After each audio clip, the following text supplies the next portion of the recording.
ਦਿਲ ਦੀਆਂ ਗੱਲਾਂ ਚੈਨਲ 'ਤੇ ਜਗਮੋਹਨ ਸਿੰਘ ਪੱਟੀ ਆਪਣੇ ਪੰਜਾਬ ਦੇ ਸਾਰੇ ਸਤਿਕਾਰਤ ਬਸ਼ਿੰਦਿਆਂ ਨੂੰ ਸਤਿ ਸ੍ਰੀ ਅਕਾਲ ਕਹਿੰਦਾ। ਅਤੇ ਦਿਲ ਦੀਆਂ ਗੱਲਾਂ ਵਿੱਚ ਅੱਜ ਲੈ ਕੇ ਆਏ ਹਾਂ ਨਵੀਂ ਗੱਲ ਤੁਹਾਡੇ ਲਈ, ਜਿਹਦੇ ਵਿੱਚ ਅਸੀਂ ਇਹ ਕਹਿਣਾ ਚਾਹਾਂਗੇ ਕਿ ਪੰਜਾਬ ਦੇ ਵਿੱਚ ਬੇਅਦਬੀਆਂ ਜਿਹੜੀਆਂ ਹੋਈਆਂ ਜਾਂ ਹੋ ਰਹੀਆਂ ਨੇ, ਜਾਂ ਅਜੇ ਤੱਕ ਵੀ ਕੈਪਟਨ ਸਰਕਾਰ ਦੇ ਵੇਲੇ 'ਚ ਵੀ 100 ਪਾਵਨ ਵੀਰਾਂ ਦਾ ਇਹ ਕਿਹਾ ਜਾਂਦਾ ਹੈ ਕਿ ਮਾਨ ਸਨਮਾਨ ਕਾਇਮ ਨਹੀਂ ਰਿਹਾ। ਅਤੇ ਉਹਦੇ ਉੱਤੇ ਕੈਪਟਨ ਸਰਕਾਰ ਨੇ ਕੀ ਕੀਤਾ, ਬਰਗਾੜੀ ਦੇ ਵਿੱਚ ਸਿਮਰਨਜੀਤ ਸਿੰਘ ਮਾਨ ਮੋਰਚਾ ਲਾਉਣ ਲਈ ਪਹੁੰਚ ਗਏ ਸੀਗੇ, ਅਤੇ ਉਹਨਾਂ ਨੂੰ ਕਿਉਂ ਅਤੇ ਕਿਸ ਹਿਸਾਬ ਨਾਲ ਫਰੀਦਕੋਟ ਜ਼ਿਲ੍ਹਾ ਜਿਹੜਾ ਸੀਲ ਕਰਕੇ ਉਸ ਨੂੰ ਅਤੇ ਉਸ ਮੋਰਚੇ ਨੂੰ ਫੇਲ ਕੀਤਾ ਗਿਆ।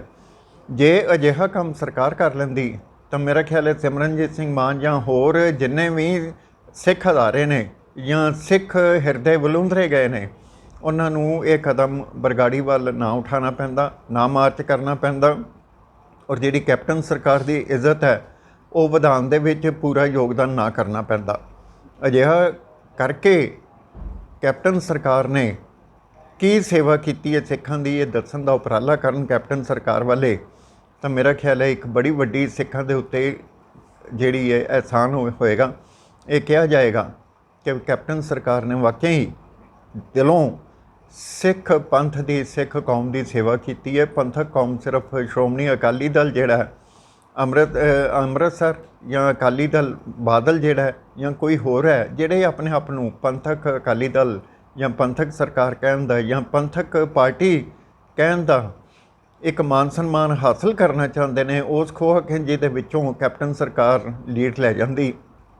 ਅਗਰ ਜੇ ਇਹ ਦੇਖਿਆ ਜਾਏ ਤਾਂ ਕੈਪਟਨ ਸਰਕਾਰ ਦੇ ਵਿੱਚ ਕੈਪਟਨ ਅਮਰਿੰਦਰ ਸਿੰਘ, ਬਾਦਲ ਸ਼੍ਰੋਮਣੀ ਅਕਾਲੀ ਦਲ ਦੇ ਵਿੱਚ ਸਰਦਾਰ ਪ੍ਰਕਾਸ਼ ਸਿੰਘ ਬਾਦਲ, ਸੁਖਬੀਰ ਸਿੰਘ ਬਾਦਲ, ਹਰਸਿਮਰਤ ਕੌਰ, ਬਿਕਰਮਜੀਤ ਸਿੰਘ ਮਜੀਠੀਆ, ਔਰ ਜਿਹੜੇ ਵੀ ਇਹਨਾਂ ਦੇ ਵੱਡੇ ਵੱਡੇ ਨੇਤਾ ਨੇ, ਲੀਡਰ ਨੇ, ਉਹਨਾਂ ਨੇ ਅਜੇ ਤੱਕ ਇਹ ਜਿਹੜੀ ਹੈ ਇਹਦੇ ਲਈ ਜਿਹੜੀਆਂ ਬੇਅਦਬੀਆਂ ਹੋਈਆਂ ਬਰਗਾੜੀ ਕਾਂਡ ਦੀਆਂ ਜਾਂ ਸਾਰਾ ਕੁਛ ਹੈ, ਰਾਜਨੀਤੀ ਤਾਂ ਜ਼ਰੂਰ ਕੀਤੀ ਹੈ, ਲੇਕਿਨ ਹਾਂ ਦਾ ਨਾਰਾ ਕੋਈ ਨਹੀਂ ਮਾਰਿਆ।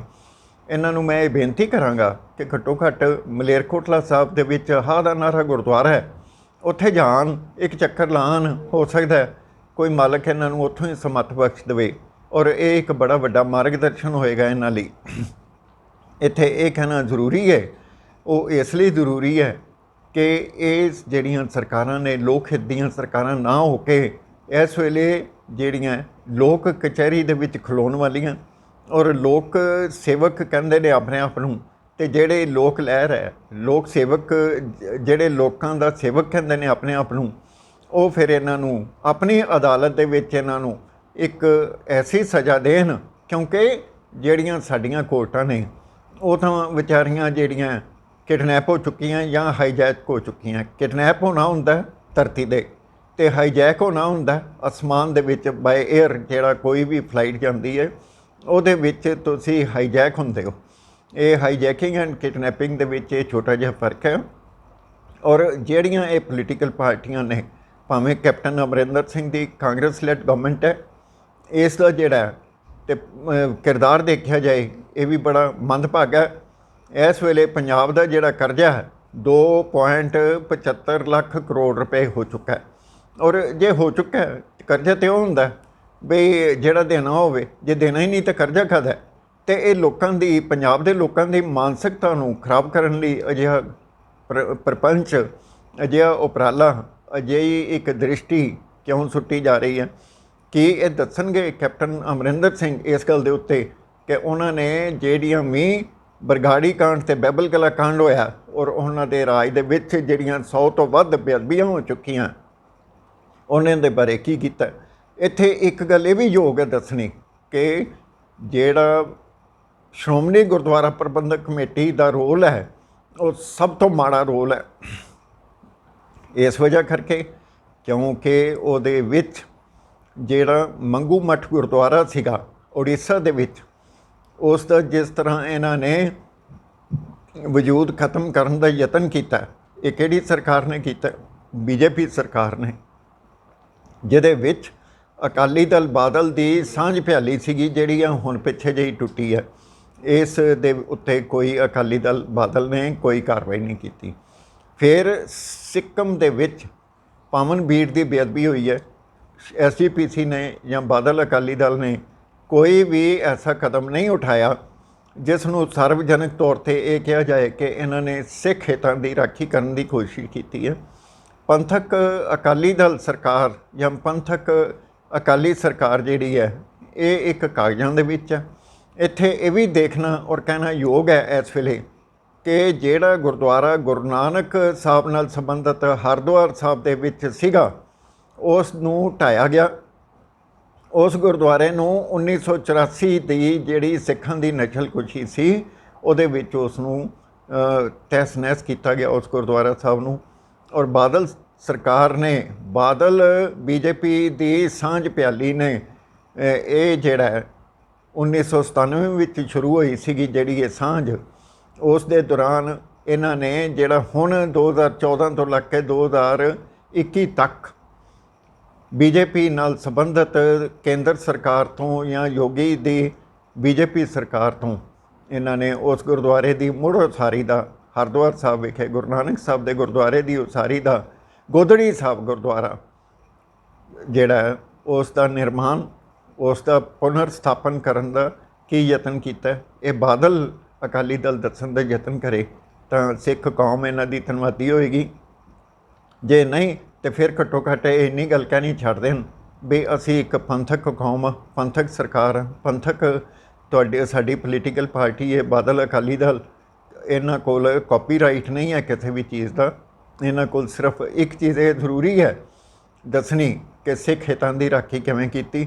ਜੇ ਇਹ ਦੇਖਿਆ ਜਾਏ ਕਿ ਇਹ ਸਾਰੇ ਦੇਸ਼ ਦੇ ਗਦਾਰ ਨੇ, ਇਹਨਾਂ ਨੂੰ ਜੇਲ੍ਹ ਭੇਜ ਦਿੱਤਾ ਜਾਵੇ ਜਾਂ ਇਹਨਾਂ ਨੂੰ ਇਲੈਕਸ਼ਨ ਕਮਿਸ਼ਨ ਆਫ ਇੰਡੀਆ ਤੋਂ ਜਿਹੜਾ ਕਿ ਇੱਕ ਲਾਲ ਵੰਗਾਂ ਪਾ ਕੇ ਕਰਵਾ ਚੌਥ ਰੱਖ ਕੇ ਬੈਠਾ ਹੋਇਆ ਕੇਂਦਰ ਸਰਕਾਰ ਦੇ ਇਸ਼ਾਰੇ 'ਤੇ, ਉਹਨਾਂ ਨੂੰ ਜੇ ਇਹ ਕਿਹਾ ਜਾਏ ਥੋੜ੍ਹਾ ਜਿਹਾ ਵੀ ਇਹਨਾਂ ਦੀ ਡਿਸਕੁਆਲੀਫਿਕੇਸ਼ਨ ਕਰ ਦਿਓ ਕਿਉਂਕਿ ਇਹ ਕਾਬਲ ਨਹੀਂ ਹੈ। ਪੰਜਾਬ ਦੇ ਸਪੀਕਰ ਨੂੰ ਵੀ ਇਹ ਗੱਲ ਕਹੀ ਜਾ ਸਕਦੀ ਹੈ ਕਿ ਇਹਨਾਂ ਦੀਆਂ ਜਿੰਨੀਆਂ ਪੈਨਸ਼ਨਾਂ ਬੰਦ ਕਰ ਦਿਓ ਕਿਉਂਕਿ ਇਹਨਾਂ ਨੇ ਪੂਅਰ ਗਵਰਨੈਂਸ ਦਿੱਤੀ ਹੈ ਪੰਜਾਬ ਦੇ ਲੋਕਾਂ ਨੂੰ, ਹੋਰ ਕੁਛ ਨਹੀਂ ਦਿੱਤਾ। ਇਹਨਾਂ ਨੇ ਆਪਸੀ ਭਾਈਚਾਰਾ ਖਤਮ ਕਰਨ ਵਿੱਚ ਪੂਰਾ ਯੋਗਦਾਨ ਪਾਇਆ, ਹੋਰ ਕੁਛ ਨਹੀਂ ਦਿੱਤਾ। ਤਾਂ ਇਹਦੇ ਵਿੱਚ ਕੋਈ ਗਲਤ ਗੱਲ ਨਹੀਂ। ਇੱਥੇ ਇੱਕ ਗੱਲ ਕਹਿਣੀ ਬਣਦੀ ਹੈ ਕਿ ਤੁਸੀਂ ਹਾਂ ਦੇ ਨਾਅਰੇ ਮਾਰਦੇ ਹੋ, ਕਿਹਦੇ ਲਈ ਮਾਰਦੇ ਹੋ? ਪੰਜਾਬ ਦੇ ਲੋਕਾਂ ਲਈ ਨਹੀਂ ਮਾਰਦੇ, ਤੁਸੀਂ ਆਪਣੀਆਂ ਗੱਦੀਆਂ ਲਈ ਮਾਰਦੇ ਹੋ, ਆਪਣੀਆਂ ਜਿਹੜੀਆਂ ਕੁਰਸੀਆਂ ਉਹਨਾਂ ਦੀ ਖਾਤਰ ਹੁੰਦੇ ਹੋ। ਤੁਸੀਂ ਇਹ ਦੇਖੋ, ਇਹ ਸਾਰਵਜਨਿਕ ਕੀਤਾ ਜਾਣਾ ਜ਼ਰੂਰੀ ਹੈ ਕਿ ਬਾਦਲ ਪਰਿਵਾਰ ਨੇ ਕਿੰਨੀਆਂ ਪ੍ਰਾਪਰਟੀਜ਼ ਬਣਾਈਆਂ ਦੇਸ਼ਾਂ ਵਿਦੇਸ਼ਾਂ ਵਿੱਚ ਅਤੇ ਭਾਰਤ ਦੇ ਵਿੱਚ ਅਤੇ ਹਰਿਆਣਾ ਦੇ ਗੁਆਂਢੀ ਰਾਜ ਦੇ ਵਿੱਚ ਅਤੇ ਹੋਰ ਆਸਟ੍ਰੇਲੀਆ ਦੇ ਵਿੱਚ, ਅਮਰੀਕਾ ਦੇ ਵਿੱਚ। ਅਤੇ ਜੇ ਉਹਨਾਂ ਨੇ ਇਹ ਗੱਲ ਕੀਤੀ ਹੈ ਅਤੇ ਰਿਸ਼ਤੇਦਾਰ ਕੈਪਟਨ ਅਮਰਿੰਦਰ ਸਿੰਘ ਜਿਹੜਾ ਬਾਦਲ ਦਾ, ਉਸਨੇ ਵੀ ਘੱਟ ਨਹੀਂ ਗੁਜ਼ਾਰੀ। ਉਸਨੇ ਸੀਸਵਾਂ ਦੇ ਵਿੱਚ ਫਾਰਮ ਹਾਊਸ ਬਣਾ ਲਿਆ।